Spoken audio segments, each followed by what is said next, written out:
Promotive and preventive mental health strategy and services.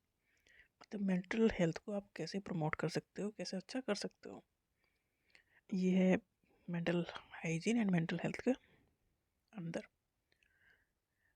तो mental health कैसे ठीक की जा सकती है या प्रमोट की जा सकती है? Bye regular exercise. Exercise daily होगी या रेगुलरली होगी तो मेंटल हेल्थ अच्छी होगी। बैलेंस डाइट लेनी है, सफिशिएंट स्लीप, सोना भी ज़रूरी है, खाना भी ज़रूरी है, और एक्सरसाइज भी ज़रूरी है।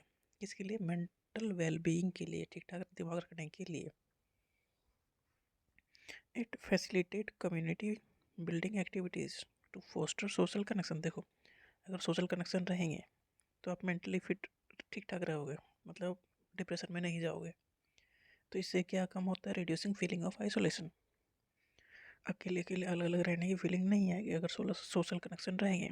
तो ये मेंटल हेल्थ को सही करता है। सोशल कनेक्शन देखो, एक फिजिकल चीज़ें हैं जैसे खाना पीना सोना, ये सही रहनी चाहिए। दूसरा, आप सोसाइटी में आपका एक वैल्यू होनी चाहिए, इसलिए सोशल कनेक्शन होना चाहिए, लोगों से मिलना जुलना होना चाहिए, तो भी ठीक रहोगे।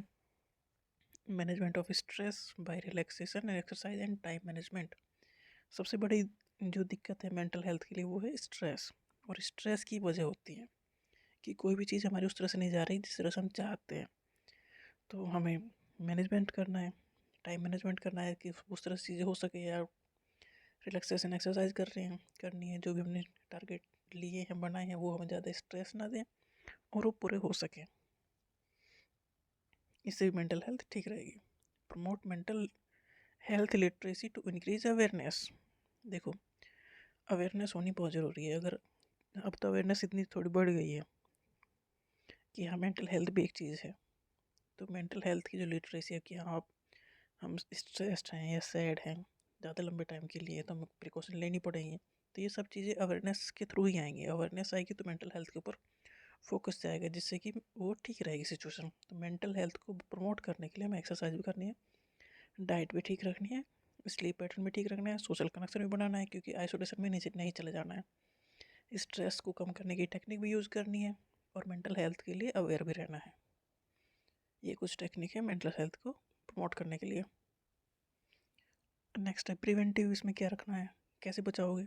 Identify and address mental health concern at an early stage. देखो, पहले चीज़ों को ठीक बढ़ाना था, अब जो चीज़ें ख़राब उसे ठीक करना है, रोकना है। तो हमें जो मेंटल हेल्थ के रिगार्डिंग कोई दिक्कत आ रही है, कोई कंसर्न है, हमारा मूड ख़राब है काफ़ी लंबे टाइम के लिए, स्ट्रेस है, तो हमें अर्ली स्टेज पे इस चीज़ को आइडेंटिफाई कर लेना है, क्योंकि तभी सोल्यूशन निकलेगा। Confidential counselling and support service to address stress, anxiety and other mental health issue. Mental health के रिगार्डिंग जो भी इशू होते हैं उन्हें हम अपने आप अगर हैंडल नहीं कर पा रहे हैं तो हमें एक काउंसलर की ज़रूरत पड़ेगी। तो ये काउंसलर हमारे आसपास होना चाहिए, सपोर्ट ऐसा हमें मिलना चाहिए कि इस तरह का एटमॉस्फेयर होना चाहिए, तो हम उस चीज़ से बाहर आ जाएंगे।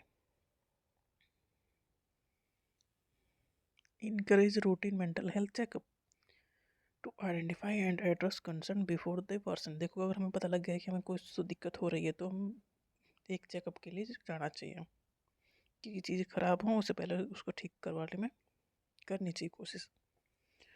Offer programs to educate parents on promoting positive mental health in children, emphasizing communication and emotional support.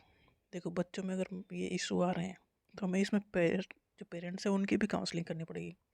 उन्हें भी बताना है कि बच्चों में ये दिक्कतें होती हैं और ये आम चीज़ें हैं। तो आप इस चीज़ से बच्चों को बाहर निकालने के लिए उनके साथ इमोशनल सपोर्ट दिखाना पड़ेगा, क्योंकि कुछ चीज़ें इमोशनल सपोर्ट ना मिलने की वजह से ख़राब हो जाती हैं। इमोशनल सपोर्ट कैसे मिलेगा? कम्युनिकेशन, बातचीत करो। तो पेरेंट्स को भी एजुकेट करना ज़रूरी है कि बच्चे के रिलेटेड और उन्हें मेंटल प्रॉब्लम हो रही है, स्ट्रेस में है, तो उन्हें एक सपोर्ट चाहिए। तो काउंसलिंग कहीं ना कहीं पेरेंट्स की भी करनी पड़ेगी इसमें। Mental health services should be accessible and affordable. देखो, मेंटल हेल्थ सर्विसेज अफोर्डेबल होनी चाहिए और हमारे आसपास ही होनी चाहिए, तो फिर ज़्यादा अच्छा रहेगा। मान लो उसकी फ़ीस इतनी ज़्यादा है कि कोई अफोर्ड जनरली नहीं कर पाए तो कोई जाएगा नहीं। तो आसपास भी होना चाहिए और अफोर्डेबल भी होना चाहिए।